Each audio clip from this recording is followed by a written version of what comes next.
विलेयता को प्रभावित करते हैं, ऐसे कारक कौन से हैं? ठीक है, तो पढ़ते हैं अभी। ठोस विलेय को जो द्रवीय विलायक में बोला जाता है, तो उसको कौन कौन से कारक प्रभावित करते हैं? ठोस विलेय को द्रवीय विलायक में बोलने पर कौन कौन से कारक प्रभावित करते हैं? देखो, इंपॉर्टेंट टॉपिक है, इंपॉर्टेंट चीज आज जो हमें पढ़ना है, ये इसको हम एक्सप्लेन करते हैं लीस सातिल्य नियम के अनुसार। किसके अनुसार करते हैं? लीस सातिल्य नियम के अनुसार।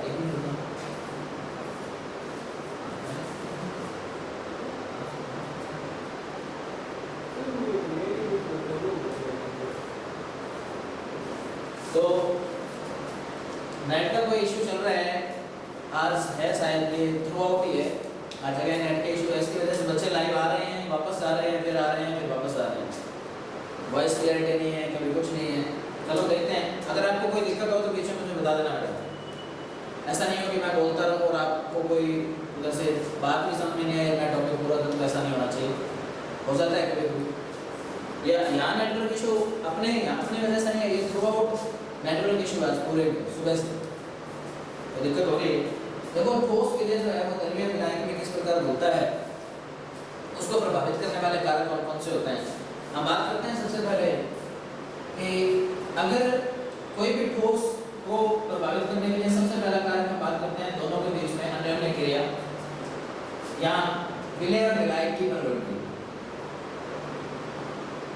विलेय और विलायक की प्रवृत्ति, देखो विलेय और विलायक की प्रवृत्ति की बात करें अगर अपने, तो उसमें हमने जब गैसीय सॉल्यूट के बारे में पढ़ा था, गैसीय विलेय के बारे में पढ़ा था कल, तो उसमें मैंने क्या बोला था आपको कि ध्रुवीय अध्रुवीय होना या दोनों अध्रुवीय होने चाहिए, दोनों ध्रुवीय होने चाहिए, ऐसे रीजंस थे हमारे पास, तो वो एक दूसरे के अंदर किस हिसाब से रिजॉल्व होते हैं।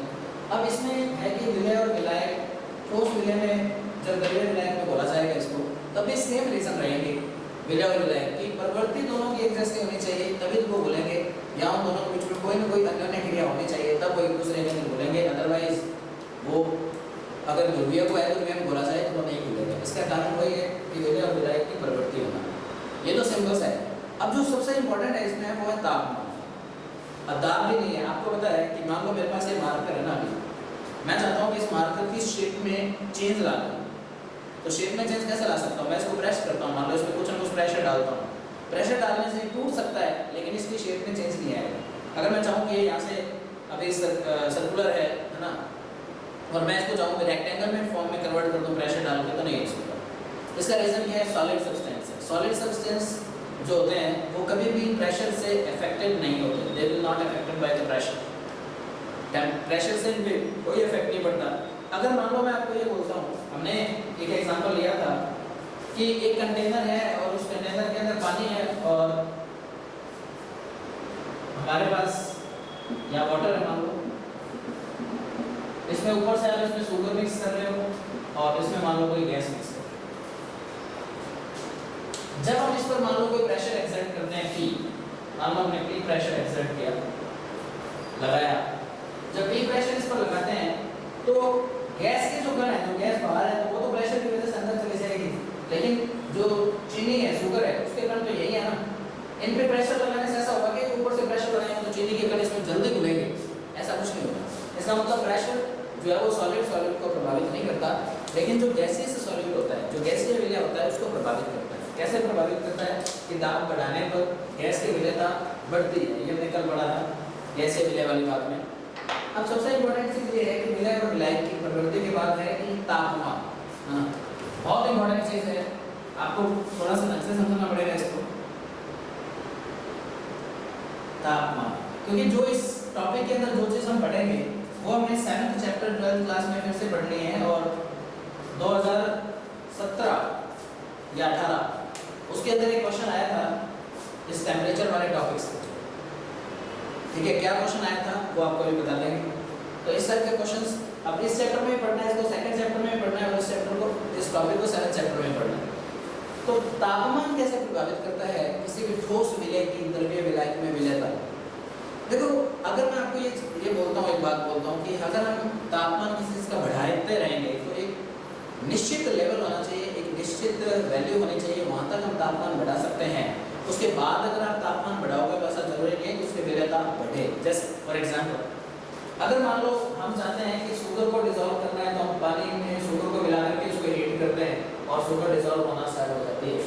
लेकिन वहीं अगर मैं आपको एक बात बोलता हूँ कि नहीं बेटा ऐसे नहीं करो, आप बहुत सारे शुगर को डालकर और लगातार गर्म करते रहें, एक टाइम ऐसा आएगा कि वो घुलनी बंद हो जाएगी और वो क्रिस्टल की फॉर्म में आना स्टार्ट हो जाएगी, जैसे चाशनी बनती है ना।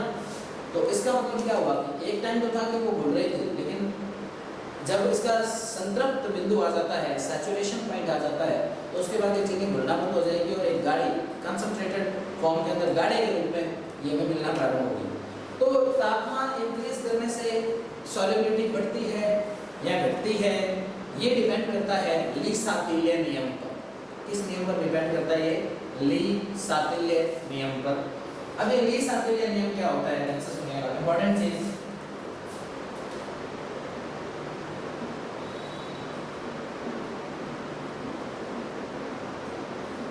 ली-सातिल्य नियम ये कोरोना वायरस की देन है।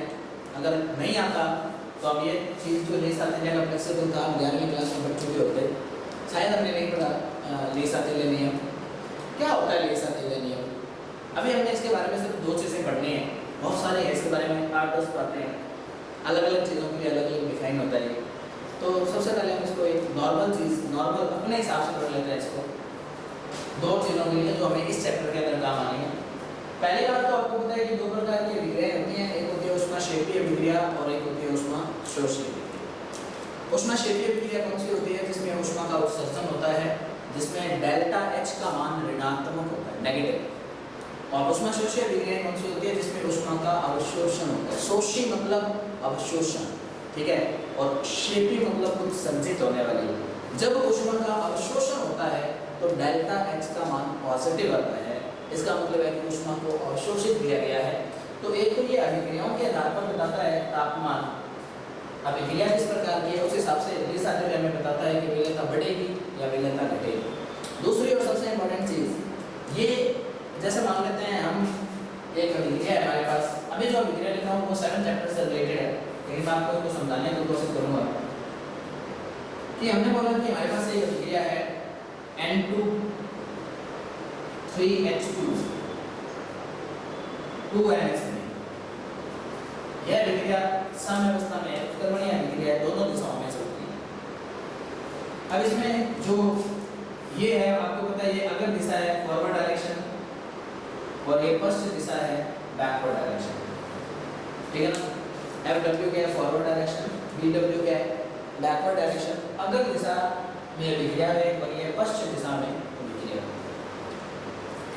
देखो ली-सातिल्य नियम के अनुसार अगर मैं आपको ये बोलता हूँ कि यह अभिक्रिया अगर दिशा में जाएगी या पश्चिम दिशा में जाएगी, कैसे पता चलेगा कि अभिक्रिया कौन सी दिशा में जाएगी? देखो ली-सातिल्य ये कहता है कि कोई भी रासायनिक अभिक्रिया, कोई भी उत्क्रमणीय रासायनिक अभिक्रिया उस दिशा की ओर अग्रसर होती है, कोई भी उत्क्रमणीय रासायनिक अभिक्रिया उस दिशा की ओर अग्रसर होती है जिस दिशा में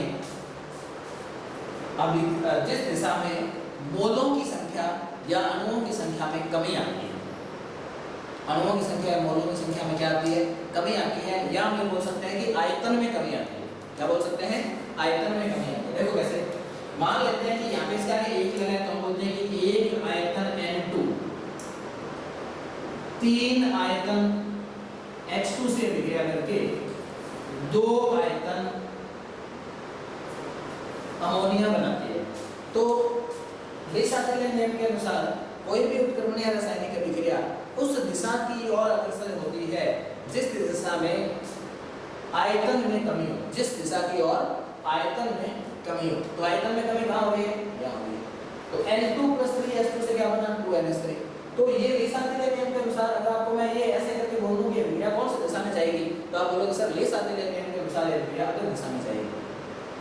और अगर हमें पश्चिम दिशा में लेके जाना है तो पश्चिम दिशा में हमेशा आयतन कि संख्या जो होती है वो बढ़ती है, या हम बोल सकते हैं कि अणुओं की संख्या बढ़ती है, या हम बोल सकते हैं कि जो क्या स्टोइकियोमेट्रिक कोएफिशिएंट लगे हैं, जो रस समीकरण मीतीय गुणांक लगे हैं, उन रस समीकरण मीतीय गुणांकों की सहायता से हम बता सकते हैं कि अभिक्रिया आवर्त दिशा में जाएगी या पश्च दिशा में जाएगी।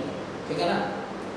तो ये लीस आर्टिकल का नियम है, लेकिन ये किस बेस पर है? अब क्वेश्चन क्या आया था एग्जाम में कि अमोनिया की हैबर प्रोसेस में, अमोनिया की हैबर प्रक्रम में उत्पाद की मात्रा अधिक प्राप्त करने के लिए क्या परिस्थितियां होगी? अमोनिया के हैबर प्रक्रम में उत्पाद की अधिक मात्रा प्राप्त करने के लिए क्या परिस्थितियां होगी? ये क्वेश्चन आया था। इसका आंसर था उच्च दाब और निम्न ताप। उच्च दाब और निम्न ताप, ये आपको 7 चैप्टर में बताऊंगा मैं, लेकिन उससे पहले हमें ये पता होना चाहिए कि हम उसको निकालते कैसे हैं, पता कैसे चलता है कि अभिक्रिया इस दिशा में जाएगी या अभिक्रिया उस दिशा में, अभिक्रिया अगर दिशा में जाएगी या अभिक्रिया पश्चिम दिशा में जाएगी, ये भी तो पता होना चाहिए। तो अगर दिशा में कब जाती है? जहाँ आयतन में कमी हो, या जहाँ अणुओं की संख्या में कमी हो, या जहाँ मोलों की संख्या में कमी हो, अभिक्रिया उस दिशा की ओर संचरित होती है। अब हम बात करते हैं कि ठोस विलय और विलायक में तापमान का क्या प्रभाव रहता है, वो लीस-आर्टिगल नियम के अनुसार हम कैसे दर्शाएंगे। देखो, कोई भी रासायनिक अभिक्रिया है, कोई भी केमिकल रिएक्शन है, वो दो प्रकार की हो सकती है। दो प्रकार की कौन कौन सी? एक तो हो सकती है ऊष्माक्षेपीय अभिक्रिया, जिसके लिए डेल्टा एच का मान क्या होता है? ऋणात्मक। ठीक है। और दूसरी हो सकती है ऊष्माशोषीय अभिक्रिया, जिसके लिए डेल्टा एच का मान क्या हो सकता है? ऋणात्मक। ठीक है। ऊष्माक्षेपीय अभिक्रिया डेल्टा एच ऋणात्मक, ऊष्माशोषीय अभिक्रिया डेल्टा एच धनात्मक। ठीक है, ये अभिक्रिया है। अब सुनिएगा, इसमें क्या है? डेल्टा एच ऋणात्मक, डेल्टा एच धनात्मक। डेल्टा एच ऋणात्मक का मतलब उत्सर्जन, और डेल्टा एच धनात्मक का मतलब अवशोषण। तो लीस-आर्टिगल ये कहता है कि कोई भी अभिक्रिया जो एक उत्क्रमणीय अभिक्रिया है, या कोई भी अनुत्क्रमणीय है या उत्क्रमणीय है, उस अभिक्रिया में अगर ऊष्मा का उत्सर्जन होता है, देखो अवशोषण होने का मतलब ऊर्जा को ग्रहण करेगा तो उनके अणुओं की गतिशीलता बढ़ेगी और वो आसानी से, मतलब जल्दी ज्यादा उसमें डिसॉल्व होने की कोशिश करेंगे। तो वो कहते हैं कि अगर ऊष्मा का उत्सर्जन होता है तो विलेयता, सॉल्युबिलिटी घटेगी, डिक्रीजेस, और अगर अवशोषण होता है तो सॉल्युबिलिटी यानी कि विलेयता इंक्रीज होगी। अगर अवशोषण होता है तो क्या होगी? इंक्रीज, क्योंकि उसमें उस ऊर्जा का क्या किया? अवशोषण किया, अपनी ओर खींचा, अपने ओर खींचेगा तो ऊर्जा क्या होगी? उसकी विलेयता होगी, वो बढ़ जाएगी। तो अवशोषण होने पर विलेयता बढ़ती है, उत्सर्जन होने पर विलेयता घटती है। अर्थात हम ये नहीं कह सकते कि जैसे हमने पहले बोला था कि दाब बढ़ाने पर विलेयता बढ़ेगी गैस वाले केस में, तो हम ये नहीं कह सकते कि ताप बढ़ाने पर बढ़ेगी और ताप घटाने पर घटेगी, ऐसा नहीं है। अभिक्रिया की प्रवृत्ति पर निर्भर करता है कि वो अभिक्रिया किस प्रकार की है, वो ऊष्माक्षेपी है, वो ऊष्माशोषी है। अगर ऊष्माक्षेपी और शोषी पता चल जाता है तो हम बता सकते हैं कि इसमें जो ठोस विलय है उसकी विलेयता में कमी आएगी या उसकी विलेयता में बढ़ोतरी होगी। ये किस आधार पर बताया जा सकता है? ताप के प्रभाव के आधार पर। और कल हमने, अगर आपको पता हो तो हमने हेनरी का नियम पढ़ लिया था, उसके उपयोग पढ़ लिए थे, इतना सब कुछ पढ़ा था हमने। अब हमारा आज का टॉपिक है वो है वाष्प दाब। तो बेटा पहले मुझे थोड़ा सा एक आइडिया दे दो कि आप लोगों को अभी वॉइस में क्लैरिटी है या सुबह की तरह ही हो रहा है? कोई भी एक बच्चा बता दे मुझे प्लीज। क्लियर है, गुड। सुबह थोड़ी दिक्कत आ रही थी। कई बार ऐसा होता है कि जब हम बोलते हैं ना, तो जैसे अभी भुवनेश्वर जी मैथ्स की क्लास ले रहे थे पहले वाली, तो आधे से ज़्यादा बच्चों ने क्लास में से लीव कर दिया। वॉइस इज नॉट क्लियर, हमें पता है, या आपने बोला और उन्होंने सुना, मैं यहाँ नहीं था उस टाइम पर, मैं नीचे था। बेटा देखो, वॉइस क्लियर होने में इस मतलब जो लाइव क्लासेस है केपीएस, वो रेस्पॉन्सिबल नहीं है। वॉइस क्लैरिटी के लिए नेट रेस्पॉन्सिबल है। आप क्या कीजिए, अगर आपके साथ ऐसा होता है वॉइस क्लैरिटी नहीं है, तो आप एक बार मीटिंग को लीव नहीं करें, आप रिफ्रेश करें। रिफ्रेश कैसे करेंगे? आप बैक जाएं, स्टडी बेस पर वापस आएं और उसी क्लास को वापस ज्वाइन करें, लीव किए बिना। लीव कर दोगे तो हो सकता है बाद में आप मीटिंग को मतलब ज्वाइन नहीं कर पाओ, ठीक है ना? तो आप उसको रिफ्रेश कर लिया करो। तो रिफ्रेश करने से क्या है कि हो सकता है नेटवर्क इशू कई बार ऐसा भी होता है, हम करते नहीं है, नेट चल रहा होता है, आप व्हाट्सएप चलाते हो या फेसबुक चलाते हो, तो जब उसको ऊपर स्लाइड करते हो तो नीचे वो राउंड घूमने लग जाता है। हम क्या करते हैं, उसको वापस नीचे की ओर करते हैं, फिर एक बार और ऊपर करते हैं। ऊपर करते हैं इसका मतलब क्या किया, हम उसको रिफ्रेश कर रहे हैं। तो चीज़ों को रिफ्रेश करने से वो क्लियर हो जाता है। लोग क्या करते हैं, अभी मैंने कुछ बच्चों को बोला कि आपने लीव कैसे किया? सर वॉइस क्लियर नहीं थी, लीव कर दिया। यार क्लास को आप लीव कर रहे हो, आप बीच में क्या पढ़ोगे? कल जो मैथ्स की क्लास होगी उसमें मेरे सर से बात होगी, उन्होंने जो टॉपिक पहला चैप्टर लिया है उसमें क्या थ्योरी ज़्यादा है ना, और माइंड का यूज ज़्यादा है, थ्योरेटिकल पोर्शन जो रिटन वर्क है वो कम है। तो कल से ऐसा टॉपिक चूज करेंगे आपकी हेल्प से वो कि जिसमें रिटन वर्क हो, मतलब क्वेश्चंस आपको करने पड़ेंगे घर पे, ताकि आपको ऐसा लगे कि आपको कुछ आ रहा है। सेट और फंक्शन रिलेशन वाला जो टॉपिक होता है वो थोड़ा सा माइंडली, जो लॉजिकल टॉपिक है उसमें लिखना कम पड़ेगा, दिमाग ज़्यादा चलाना पड़ेगा। और जब हम वीडियो पे यहाँ पढ़ते हैं ना, तो कई बार ऐसा भी होता है कि वीडियो बीच में पॉज हो जाती है, आपसे पॉज हो जाती है या बीच में रुक जाती है। तो अगर थ्योरेटिकल है जिसमें बोर्ड पे कुछ लिखा जा रहा है, बोर्ड पे लिखा जा रहा है, तो आप उसको उसके 1 सेकंड या 2 सेकंड बाद भी देख लोगे। लेकिन अगर आपकी वीडियो 5 सेकंड के लिए पॉज हो गई, नेटवर्क इशू आ गया, तो जो चीज़ रह गई वो तो रह गई ना, आप उसे देख कैसे पाओगे? जो सर ने बोल दिया वो तो रह गया।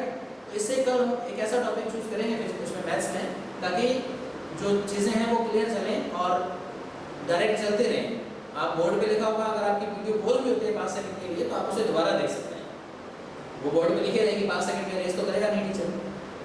तो अगर ऐसा इशू होता है तो please don't leave the meeting. Meeting leave नहीं करें। मीटिंग लीव कर दोगे, वापस ज्वाइन करोगे, आपको 2 मिनट लग सकते हैं, क्या फायदा है? हमेशा क्लास में बच्चे, एक दिन इसमें केमिस्ट्री की हिंदी मीडियम की क्लास में 23 बच्चे थे, आज शायद 10 एक बच्चे, पता नहीं क्या करते हैं समझ से बात। स्कूल खुलने का इंतजार है, स्कूल खुल नहीं रहे। तो अगर आपको क्लियर है वॉइस तो बहुत अच्छी बात है।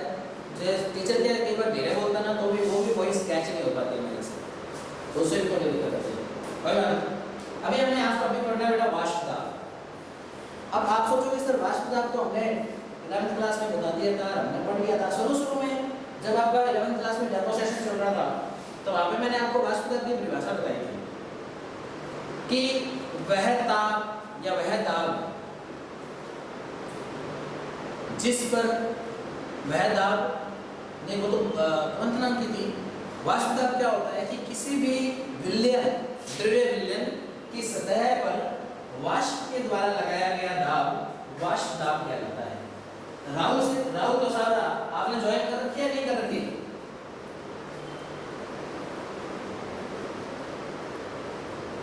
राहुल नहीं कर रखी, तो ये रेगुलर रहता है क्लास में और आज ये बंद कर गए। वो क्या आपका?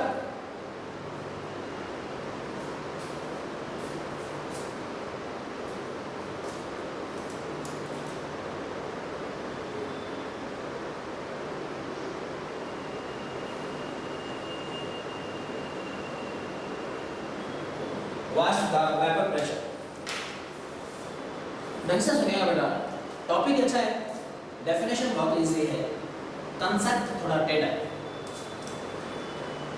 वाष्पदाब क्या होता है? किसी भी द्रव की सतह पर उसकी वाष्प के द्वारा लगाया गया दाब, या किसी भी विलयन की सतह पर उसकी वाष्प के द्वारा लगाया गया दाब वाष्पदाब कहलाता है।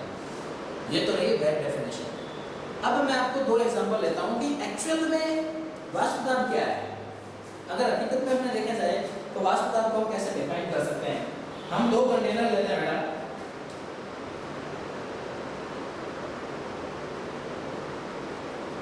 इन दोनों के अंदर हम कोई भी एक सॉल्यूशन मान लेंगे कि वाटर के साथ,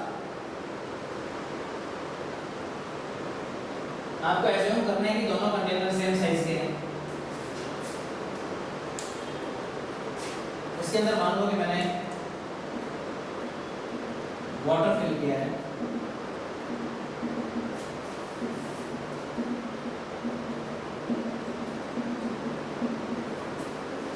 और इसकी जो वेपर बनती है दोनों की,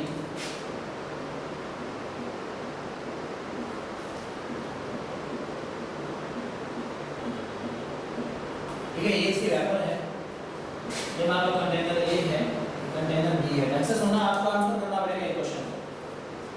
और एक जो कंटेनर है वो सील्ड पैक है, सील्ड पैक, और एक ओपन है। अब आपको ये बताना है कि देखो इसमें इस द्रव की सतह पर भी इस वाष्प के द्वारा दाब लग रहा है और इस द्रव की सतह पर भी इस वाष्प के द्वारा दाब लग रहा है। आपको ये बताना है कि एक्चुअल में कौन से कंटेनर में हम वाष्प दाब की घटना को देख सकते हैं। वास्तविक रूप से हम वाष्प दाब की घटना को किस पात्र में देख सकते हैं, पात्र ए या पात्र बी? आपको आंसर देना है। आप अपने माइक को अनम्यूट कीजिएगा और बोलिएगा। कोई भी एक बच्चा, थोड़ा दूर में नाम नहीं दिख रहा है मेरे को।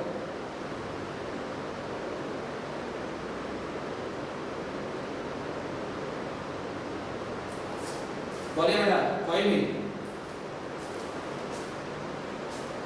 प्रियांशु, ओ प्रियांशु जागीर, आवाज सुन रहे हो आप मेरी?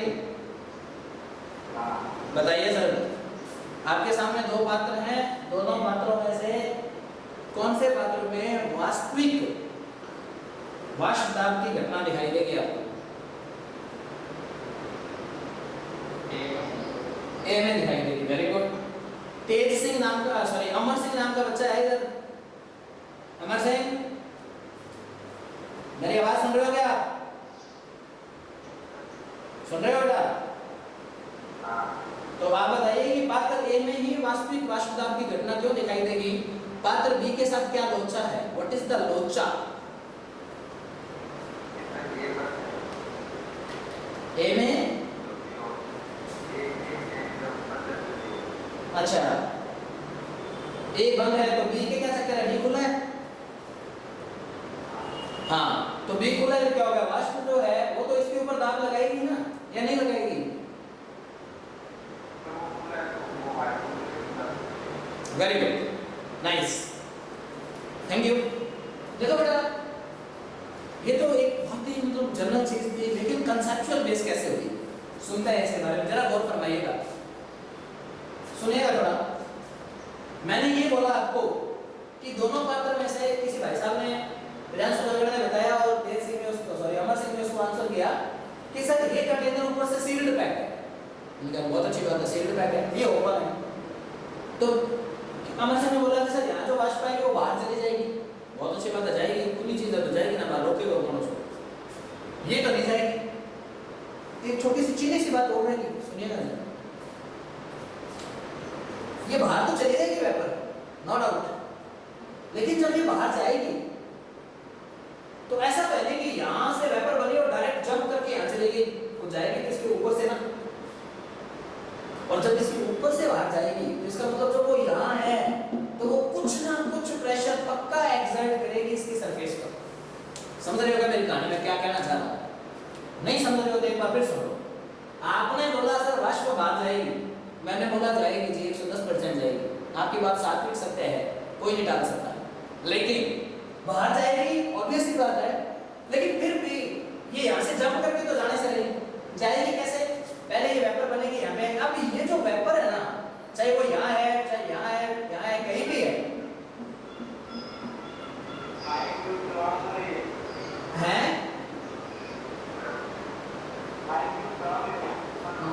ये माइक म्यूट कर दो बेटा, किसने किया है?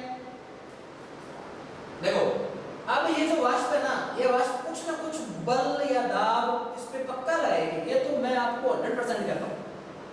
ये वाष्प के जो कण है वो इसकी सतह पर दाब लगाएंगे, लेकिन लोचा कहाँ कि जितना दाब इसके द्वारा लगाया जाएगा वो इसकी तुलना में कम होगा, क्योंकि कुछ वाष्प के कण ऐसे हैं, जैसे इसमें क्या होगा, जितनी वाष्प बनेगी वो इसके अंदर ही रहेगी, इसमें क्या होगा, जितनी वाष्प बढ़ती जाएगी ऊपर की ओर निकलती जाएगी, दाब जरूर लगेगा, लेकिन ये वास्तविक घटना नहीं है।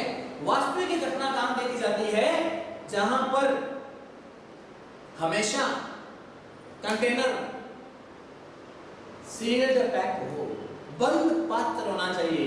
बंद पात्र अगर होगा तो वाष्प के कण बाहर मूव नहीं करेंगे और जितनी भी वाष्प बनेगी उस पूरी की पूरी वाष्प का जो दाब है वो दाब उस द्रव की सतह पर 110% होगा।